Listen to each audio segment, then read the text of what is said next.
T20 format వచ్చిన తర్వాత test క్రికెట్కు ఆదరణ తగ్గింది. అటు అభిమానుల్లోనే కాదు, ఇటు ఆటగాళ్లలోనూ రెడ్ బాల్ ఫార్మాట్పై ఆసక్తి అంతగా కనిపించడం లేదు.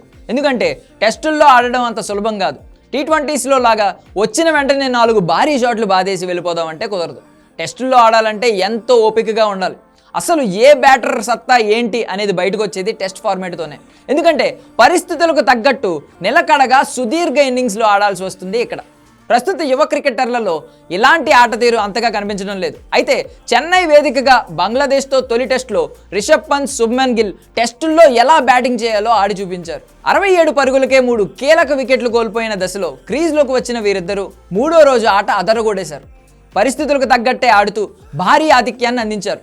ఇక్కడ వ్యక్తిగత సెంచరీల కంటే కూడా మరో వికెట్ చేజారకుండా మ్యాచ్పై పట్టు బిగించడమే లక్ష్యంగా వీరిద్దరి ఆట తీరు కొనసాగింది. ఇష్టానుసారంగా భారీ షాట్లు కొట్టకుండా చెత్త బాల్స్ను మాత్రమే ఆడుతూ ఓపికగా బలమైన పార్ట్నర్షిప్ నెలకొల్పారు. ఈ క్రమంలో శతకాలు కూడా సాధించారు. జట్టు కష్టాల్లో ఉన్నప్పుడు ఆడే ఇన్నింగ్స్లు ఎప్పుడూ స్పెషలే. అలాంటి స్పెషల్ ఇన్నింగ్స్లతో అదరగొట్టిన పంత్ గిల్ జోడీపై మాజీ క్రికెటర్లు, అభిమానులు ప్రశంసలు కురిపిస్తున్నారు.